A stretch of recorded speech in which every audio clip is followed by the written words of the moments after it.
안녕하세요. 저는 32살 먹은 여자입니다. 나이는 여기 계신 분들보다 한참 어릴지 몰라도 저는 매우 일찍 결혼한 편에 속해요. 제가 남편에게 푹 빠져서 대학을 졸업하고 취업에 성공을 해 자리를 잡자마자 바로 결혼을 했거든요. 친구들이랑 가족이랑 너나 할 것 없이 전부 저를 뜯어 말렸어요. 그런데 사랑에 빠져서 눈이 돌아간 것인지 진짜 눈에 뵈는 게 없었다고 해야 될 정도였죠. 제 남편은 무척이나 다정한 사람입니다. 그냥 절 향한 배려가 몸에 배어 있다고 해야 하나? 그런 사람이에요. 남편을 만나기 전에 연애를 해보지 않은 것은 아니었어요. 왜 TV 프로그램에서도 간간히 말하잖아요. 결혼은 타이밍이라는 둥, 그놈이 그놈이라는 둥, 결혼할 시기에 만나는 사람과 결혼하게 된다는 둥, 뭐 그런 말들 말이에요. 그런데 집신도 짝이 있다는 말이 정말인 것인지 남편을 만나면서 결혼을 하고 싶다는 생각이 무척이나 확고하게 들기 시작했죠. 전 사실 이전에 교제를 했었던 사람들이 그렇게 썩 좋은 사람들은 아니었는데 제 남편은 그런 나쁜 점이 단 한 곳도 없었습니다. 제게 항상 믿음과 신뢰를 증명해 주었고 저를 항상 안심시켜 주었어요. 정말 단 한순간도 저를 불안하게 만들지 않았죠. 처음엔 남자에게 몇 번 배신을 당해서 남편에게 마음의 문을 열기가 매우 어려웠어요. 하지만 그런 저를 묵묵히 기다려주고 보듬어주는 모습에 이 사람과 미래를 함께하고 싶었죠. 매번 저를 예쁘다 해주고 사랑해주는데 어떻게 안 좋아하겠습니까? 남편은 저보다 겨우 2살이 많은 사람이었는데 저보다 한참이나 어른스러웠습니다. 그렇게 제 나이가 24살이 되던 해였어요. 저는 졸업과 동시에 취업에 성공했고 안정적인 자리를 잡게 되자마자 결혼 준비를 시작했었죠. 그렇게 우린 부부의 인연을 맺게 되었습니다. 하지만 사실 결혼 준비 과정부터 정말 녹록치 않았습니다. 저랑 남편은 연애 시절부터 정말 죽고 못 살 정도로 서로를 사랑했어요. 상견례 자리에서 알게 된 것은 그런 남편의 성품이 시어머니를 쏙 빼다 닮았다는 사실이었죠. 시어머니 되실 분도 정말 약간 천사 같은 이미지처럼 절대적으로 선해 보이는 그런 분이셨고, 시아버지 되실 분도 조금 무뚝뚝하긴 했으나 다정하신 편이었어요. 그래서 저는 저와 남편의 결혼에 아무런 문제가 존재하지 않을 것이라고 생각을 했습니다. 하지만 생각지도 못한 곳에서 문제가 터졌죠. 남편에게 할머니가 한 분 계세요. 시아버지의 어머니이시고 제게는 시할머니가 되시는 분이시죠. 그런데 시할머니가 정말 예사로운 사람이 아니셨습니다. 사실 상견례 자리에서 저희의 거처하는 지역을 논할 때만큼은 남편네 집안에서 물러서질 않았습니다. 시댁에 되도록 가깝게 지내길 원하셨어요. 대신 거처를 시댁에 가까이 한다면 집은 시댁에서 해주신다고 하셨죠. 당연히 저희 부모님은 싫어하셨는데 제가 남편을 너무 사랑하니까 마지못해 알겠다 하셨죠. 그리고 저도 남편도 집값에 대한 부담도 덜었고요. 그렇게 저희가 얻은 집은 시댁에서 걸어서 15분, 차로 5분 정도 이동하는 곳에 위치해 있었어요. 상견례 자리에서 절 처음 본 시어머니께서는 제 손을 꼭 붙들어 주시며 내가 많이 막아줄 거야. 너는 내 며느리니까. 그런데 조금 힘들 수 있단다. 그래도 내 얼굴을 봐서 참아줄 수 있겠니? 하셨습니다. 연애 시절부터 남편이 자신의 할머니가 호락호락한 사람이 아니라는 말을 종종 하곤 했었기에 시어머니의 말씀을 듣는 순간 시할머니 얘기라고 저는 직감할 수 있게 되었죠. 알겠다고 대답하며 시어머니를 안심시켰어요. 전 이때까지만 해도 심해봤자 얼마나 심하겠나 싶었습니다. 결혼을 하기 전 시할머니께도 인사를 드리려고 했는데 남편과 시부모님들이 이르게 만나서 좋을 것 없다고, 일찍 만나든 늦게 만나든 욕만 먹을 것이 분명하니 굳이 그럴 것 없다고 절 말렸습니다. 저야 뭐 불편한 자리를 안 가도 된다고 하니 속으로 좋아했죠. 그래도 아예 안 보고 살 순 없잖아요. 그렇게 결혼식을 일주일 앞둔 시점에서 저는 시할머니와의 첫 만남을 가지게 되었습니다. 시할머니는 시부모님이 함께 살면서 모시고 계셨어요. 시할머니는 저를 보자마자 처음 하셨던 말씀이 무엇인지 아시나요? 퍼르장머리 없는 년, 너희 부모가 널 그렇게 가르쳤니? 였습니다. 제가 미리 인사를 드리지 않았다는 점을 꼬집어 굳이 저희 부모를 욕보이셨죠. 무척 화가 났지만 시부모님도 남편도 제게 미안하다는 듯 안절부절해하는 모습을 보이시니 제가 뭐라고 하겠습니까? 당장 결혼식도 일주일 뒤인 것을요. 그저 일정이 맞지 않아 인사가 늦었다며 죄송하다고 시할머니를 살살 달래셨습니다. 하지만 1시간 정도 시할머니와 대화를 하면서 느낀 것은 제가 이 결혼을 견딜 수 있을까에 대한 의문이었어요.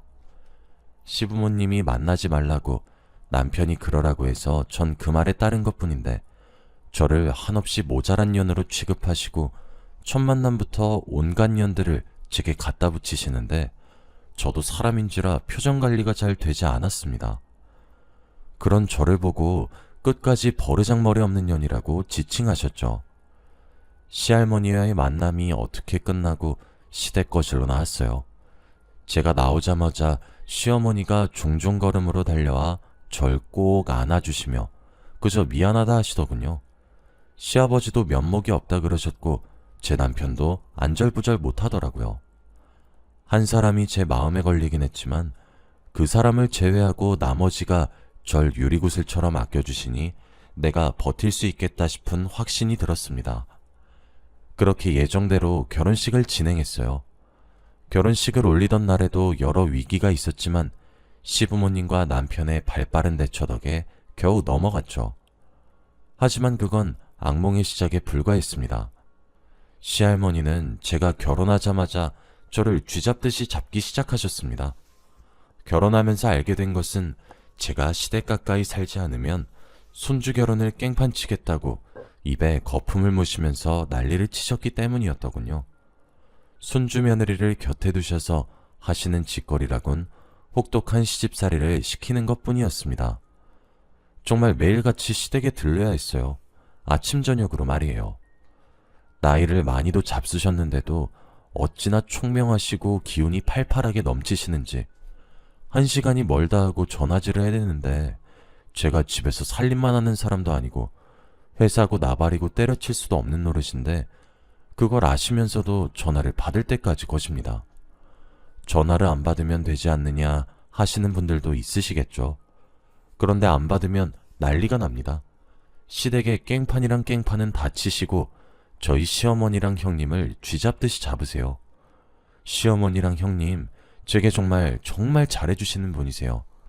그런데 제가 전화를 제때 받지 못한다는 이유 하나만으로 온갖 욕을 제 대신 들으십니다. 절 잘못 가르쳤다는 것을 명분으로 세우시면서 말이에요. 절이 나오시니 제가 안 받을 도리가 없어요. 한 번은 회사에서 긴급회의가 열렸습니다. 제가 진행하고 있는 프로젝트가 있었는데 하청업체에서 좀 커다란 문제가 생겼거든요. 오전 내내 동분서주하면서 뛰어다니느라 휴대폰이 어디 있는지도 몰랐어요. 그날 점심도 거른 채로 미친 듯이 뛰어다니며 일했습니다. 오후 3시 정도가 되었을 때 겨우 앉아서 숨을 돌렸고 그날 처음으로 휴대폰을 켰어요. 그런데 시할머니의 부재중 전화가 96통이 찍혀 있었고 문자로는 온갖 쌍욕을 보내셨더군요. 너무 놀라 시어머니께 전화를 드려서 상황 파악을 하고 있으니 제가 본인을 무시했다고 집에서도 한바탕 난리가 났었답니다. 시어머니랑 형님 두 분 다 전업주부거든요. 집에서 시할머니 수발을 드시는데 진짜 두 분께 온갖 욕이란 욕은 다 했다고 하시면서 난리를 치신 거였죠. 그날 제가 전화를 받지 않았다는 이유로 형님은 아랫사람을 제대로 거두지 못한 년이란 소리를 들으셨고 기강을 못 잡았다는 이유를 드시며 뺨을 2차례 맞으셨다고 하더군요. 그 일로 제가 C겁을 해서 전화를 꼬박꼬박 받습니다. 제가 받지 않으면 다른 사람들이 괴로워지시니까요. 그래도 시댁의 여자들 중에서 제가 제일 나은 편이었습니다. 그딴 취급을 받는 것이 제일 나은 편이란 것이 여러분들도 참 기가 차시죠? 나이 80을 넘긴 노인네가 어쩜 저리 독하고 못돼 처먹었는지 진짜 기도 안 차요. 제가 짧지만 세상을 살아가면서 그렇게 못돼 처먹은 사람을 난생 처음 봤습니다. 아침 저녁으로 불러 제끼고 주말엔 시댁에 오라고 사람을 미친 듯이 괴롭혔어요. 시아버지와 남편도 아주버님도 최선을 다했습니다. 본인들의 아내들을 지키기 위해서 말이에요. 그런데 시할머니가 워낙 집안의 독불장군과 다름없더군요. 그러니 말려도 들을 턱이 있나요? 그러다 아주 결정적인 사건이 일어났습니다. 바로 작년에 일어난 사건이에요. 제가 작년까지 아이를 가지려고 수도 없이 노력을 했었어요. 그런데 제 몸이 약한 것도 한몫을 했고, 암만 다른 시댁 식구들이 100번 1000번을 잘해줘도 단 한 번 시할머니가 제게 난리치시는데 그 스트레스가 어마무시해서 그런지 임신에 성공해도 유산으로 이어지기만 했습니다. 그렇게 3번 유산을 하게 되자 저도 점점 무너져 갔습니다. 이런 저를 시댁 식구들은 무척이나 안타까워했습니다. 제가 그 중에서 제일 유익한 마음을 가졌었던 것 같아요. 그리고 제 유산은 시할머니의 좋은 트집거리로 전락하는 것 또한 순식간이었죠. 원래 궁지에 쥐새끼를 몰아넣어서 계속 겁을 주면 쥐새끼도 고양이를 왁 물어버린답니다. 죽기 아니면 까무러치는 마음으로 말이에요. 시할머니는 아들도 못 낳는 년, 몸에 하자만 있는 년 등등 절 그렇게 몰아세웠고 전 속이 부글거렸습니다. 그러던 어느 날이었습니다. 사실 그동안 시할머니의 저런 언행들을 결혼을 한 지 7년이 될 때까지 친정에다가 말도 못했어요. 제가 사랑만 듬뿍 받고 자란 막내딸 같은 사람이었기에 저희 부모님이 뒷목 잡으실 것이 뻔하기도 했고 헤어지는 것을 종용할 게 불보듯 뻔한데 제 남편과 헤어지고 싶지 않았거든요. 게다가 시할머니만 제외하면 저희 시댁 식구들은 정말 좋으신 분들 뿐이에요. 옛날에는 시아버지도 시할머니 정도까진 아니더라도 무척 가부장적이셨다고 하시던데 시어머니가 다 뜯어고치셨다고 하시더라고요. 이혼 서류까지 들이밀고 중리산의 하시면서 초강수를 두시면서 시아버지께 충격요법을 주셨다고 해요. 사실 진짜로 이혼까지 결심했다 하시더라고요. 어찌되었든 시어머니는 그렇게 시아버지에게 충격을 선사하시며 가부장의 근본을 뽑으셨고 시아버지도 그런 과정을 통해서 시어머니 말이면 무조건 오케이 하시게 되었더라고요. 처음엔 시할머니가 시아버지가 청소기를 밀거나 빨래를 널면 나 죽는다 하시며 넘어가시기도 하고 쓰러지는 척도 하시고 알아도 누우셨어요. 그럴 때마다 시아버지께서 그런 시할머니 수법에 넘어갈 뻔하시곤 했는데 시어머니가 그것도 막았죠. 시어머니는 죽기 살기로 잡으셨는데 시아버지께서 그런 시할머니 모습을 보면서 자기 검열을 하시게 되었다고 해요. 본인도 저 정도였나 하시는. 그렇게 시아버지는 시어머니 편만 들면서 지키셨죠. 시어머니는 시할머니와 함께 살고 싶지는 않았다고 해요.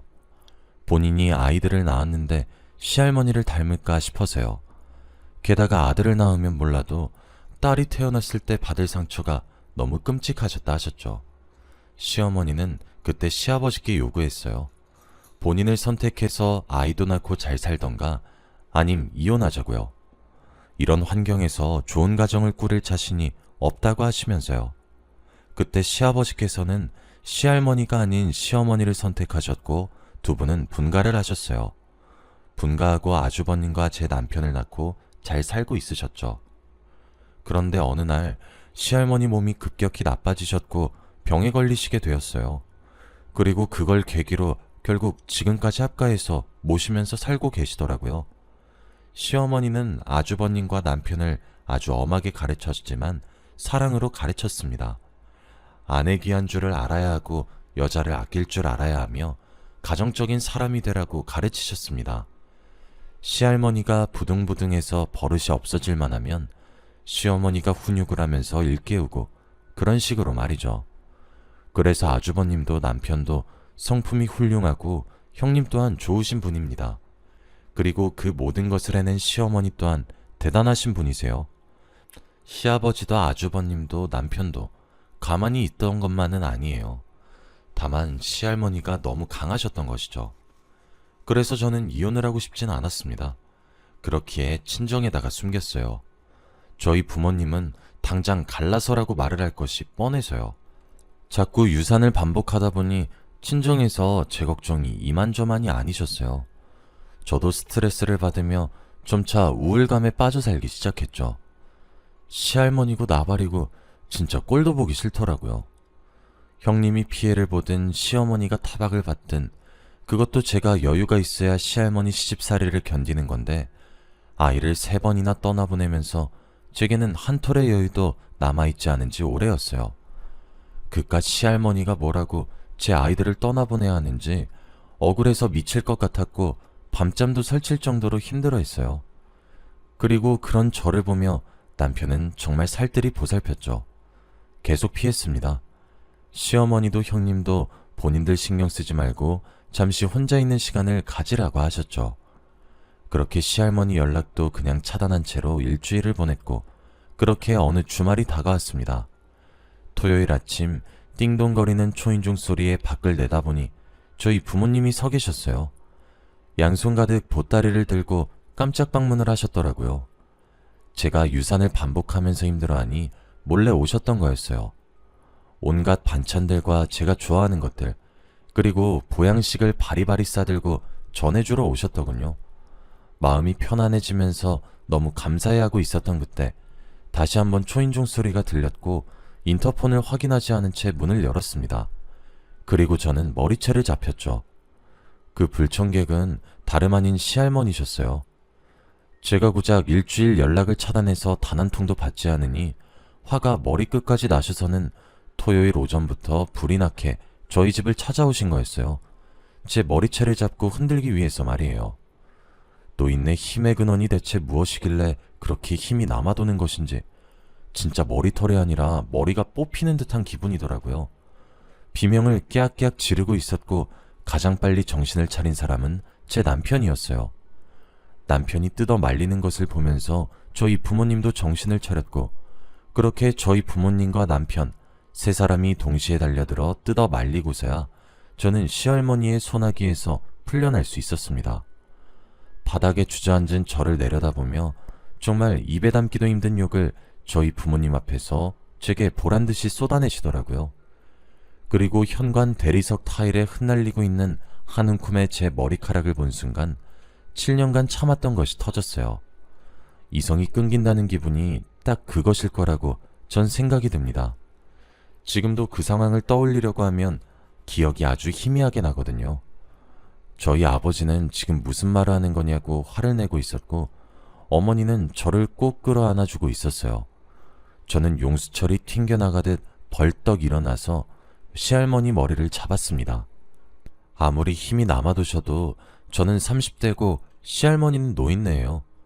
제가 잡혔던 만큼 머리채를 잡아 흔들었고 저도 노친네라고 부르면서 온갖 쌍욕을 했더라고요. 그걸로도 모자라 발로 차고 주먹으로 치고 옆에 놓여있던 신발도 던지고 부모님과 남편이 절 뜯어 말렸는데 너무 흥분해서 그런지 역부족이었다 하더군요. 주민신고로 경찰이 오고 난 뒤에야 저는 겨우 진정했고 경찰서로 끌려갔습니다. 시댁 식구들도 너나 할 것 없이 경찰서로 도착했죠. 시할머니 얼굴엔 어느새 시퍼런 멍이 들었고 저를 고소하니 많이 하셨어요. 저희 부모님은 시부모님이 오시자마자 있는 화 없는 화 전부를 내기 시작했어요. 결혼 후 살이 빠져서 걱정을 했는데 우리 딸이 항상 이딴 취급을 받으면서 버텼었던 거냐고 어머니는 주저앉아 우셨죠. 경찰 측에서도 집안 싸움이라서 일 크게 만들지 말라고 하시며 훈방하시더군요. 저는 부모님을 데리고 나가면서 남편에게 이혼을 요구했습니다. 내가 당신을 아무리 사랑하고 있어도 내 부모 앞에서 날 이딴 개보다 못한 취급하는 사람과 함께 살고 싶지 않다고요. 눈에 시퍼런 멍을 달고 절 세모눈으로 노려보는 시할머니께도 말했죠. 한 번만 더 내 눈에 띄면 진짜 죽여버리겠다. 뭐 그런 식의 살벌한 말을 말이에요. 시할머니도 많이 놀란 듯해 보였어요. 하긴 매번 내내거리던 손주 며느리가 눈이 뒤집혀서 자신을 개패듯이 패니 안 놀라겠습니까? 나중에 들어보니 다리뼈에 금이 가서 깁스를 하셨다 하시더라고요. 그 이후 저는 친정에 들어왔고 남편에게 협의이혼 서류를 보냈습니다. 시아버지와 남편은 저희 친정에 찾아와 고개를 숙이면서 죄송하다고 눈물을 보이셨고, 저희 아버지는 꺼지라며 내쫓아내셨죠. 아마 제가 그간 당했던 서름을 생각하셨던 것인지 아버지는 눈시울이 붉었던 것 같기도 해요. 그런데 제가 그렇게 미친 사람 마냥 들쑤셨던 것이 시댁에 참 많은 변화를 주었나 보더라고요.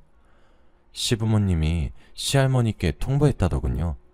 자신들은 할 만큼 했는데 본인들뿐만 아니라 배 아파 낳은 자식들까지 괴롭게 하시니 더 이상 부양하고 싶지 않다고 말이에요. 시아버지는 큰 결심을 하셨던 것인지 시할머니를 요양병원에 강제 입원을 시켰습니다. 아주버님네 부부는 이제 시할머니와 함께 살았던 지역에 정이란 정은 다 털렸던 것인지 다른 지역으로 이사까지 감행했고, 시부모님도 합가했던 집을 빠르게 처분했어요. 그리고 집 한 돈을 저와 형님에게 현찰로 주시면서 이제 이런 결정을 해서 미안하다 사과하셨죠. 남편은 하루가 멀다 하고 절 찾아와서 이혼만큼은 하지 말자며 사죄하며 설득했어요. 사실 저도 화가 나서 내뱉은 말이었긴 합니다. 그렇게 시할머니는 말년을 아주 외롭게 요양원에 갇히는 신세가 되셨어요. 저희 부모님은 남편이 친정에 들어와 사는 것을 조건으로 내세웠습니다. 시댁을 더는 믿지 못하겠지만 딸인 제가 남편을 너무 사랑해서인지 그 조건이 아니면 반대한다고 하시더라고요. 남편은 기꺼이 친정으로 들어왔고 지금 저는 저희 부모님과 함께 살고 있습니다. 시아버지는 제 얼굴을 볼 면목이 없다고 하시며 제 앞에 나타나는 것도 꺼리시곤 합니다. 저는 시간이 약이겠거니 하면서 기다리고 있어요. 시댁 식구들은 제게 참 좋은 기억만 남겨주신 고마운 분들이시거든요. 아마 그들이 없었다면 저도 시할머니의 혹독한 시집살이를 견디지 못했을 겁니다. 여기까지가 제 이야기입니다. 저는 이제 그 노친네의 소나기를 벗어난 지 오늘이 딱 1년이 되는 날이에요. 그리고 제 뱃속엔 드디어 아이가 자리를 잡고 있고 말이에요. 요즘은 너무 행복한 나날들의 연속입니다. 그동안 시할머니는 요양병원에 강제로 들어가게 되고 난 이후 병원에서 한동안 난동을 피우셨고, 시부모님께 하루가 멀다 하고 연락을 하면서 갖은 난리를 피우셨어요. 하지만 이번엔 시아버지도 시할머니의 연락을 아예 무시하시더군요. 불호령을 내렸던 자식도 손주들도 며느리의 손주 며느리들도 본인을 외면하자 그제서야 과오를 후회했다고 합니다. 뭐 이것도 사실 악어의 눈물 수준이겠지만 말이에요. 저는 속이 후련하네요. 아마 시할머니에게 모든 사람들의 외면이 최고의 벌이지 않나 싶네요. 저는 제 아이가 데려올 며느리에게 꼭 우리 시어머니 같은 사람이 될 겁니다. 긴 이야기 들어주셔서 정말 감사하고 여러분들 가정은 평화롭게